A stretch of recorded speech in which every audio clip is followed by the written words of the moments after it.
Hey guys, hope everyone's having a fantastic day. I thought it was about time to give you an update on the Jesse James TinType.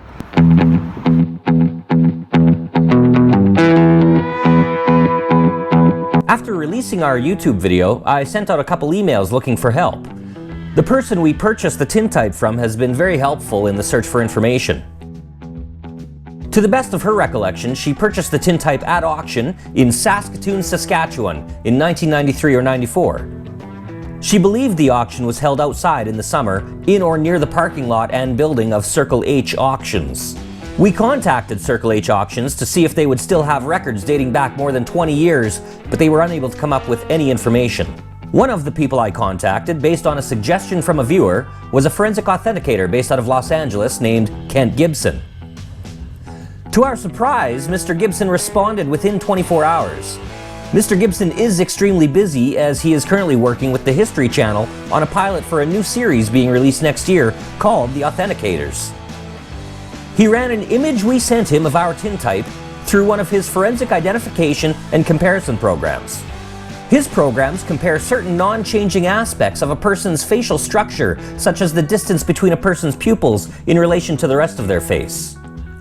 Here are the results of his preliminary tests. As you can see, in each lineup, the first photo is the main photo, and the subsequent images are shown in the order of how close they match to the main photo. Any mismatch would be highlighted with a red box and would disqualify the photo as being authentic. In all lineups, our TinType is the least matching image. However, we still score an average of 80% in all lineups, which is very remarkable. As well, the program could not discount our photo as a match to any of the other 3 photos Mr. Gibson compared it to, meaning there is a chance it could be authentic. I knew I had to find out more, including why an image of an American outlaw could possibly be found in the Canadian prairies. This question has to have an answer if the photo is real. In an effort to find out provenance of the piece, I sent out an email to our local newspaper to see if they would have an interest in the story and as a way to reach out to the local masses for any information. Within 24 hours, a reporter for the Regina Leader-Post, Pamela Cowan, contacted us back, interested in running an article. As well as appearing in print, the ad appeared in their online publication, which included an embedded copy of our original Jesse James video. Shortly afterwards, I received calls from 2 separate individuals that I did not know. First, so my dad was raised at Dundurn, and so we're talking about his knowledge from the 1920s, 1930s. And there was a fellow there, an early homesteader, who claimed that he'd been a member of Jesse James' gang and told stories. And my father's account was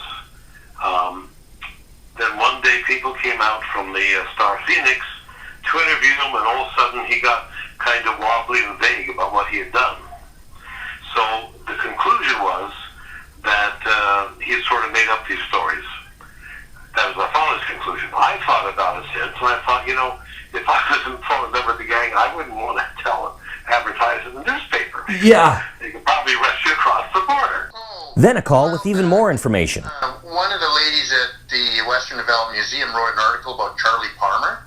Okay. And he lived, ranched in Dundurn there. And his brother married, Jesse James' sister? Charles Augustus Palmer.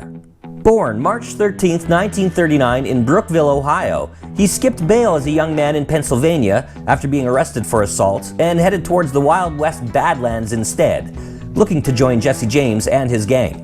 According to a newspaper article that appeared in the Saskatoon Star Phoenix in the 1930s, he stated he met with James, but that James was unimpressed, saying he wasn't bad enough, he hadn't killed anyone yet, and so he sent him to mentor with Buffalo Bill Cody for 2 years.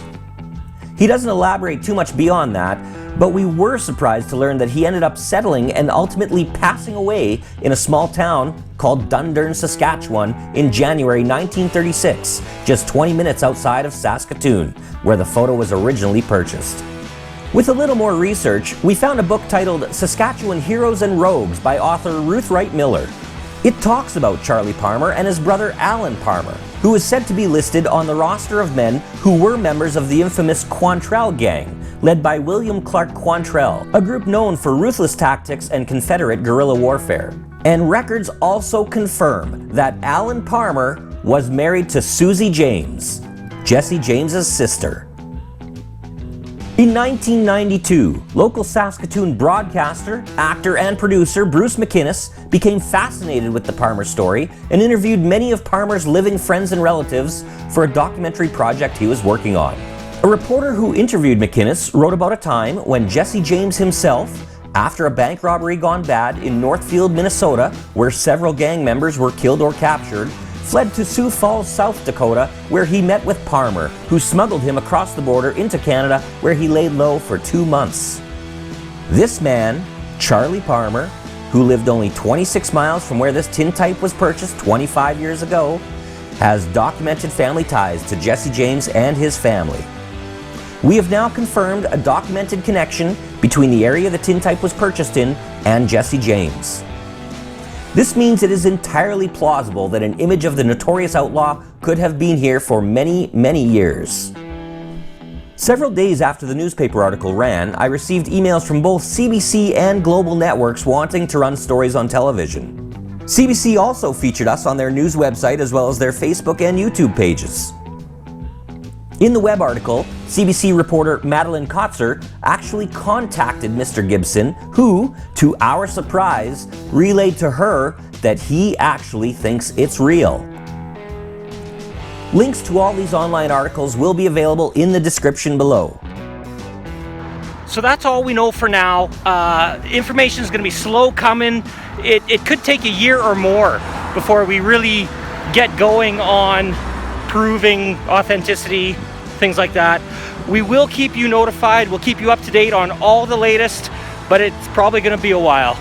Thanks, guys. Thanks for all your support, and keep picking.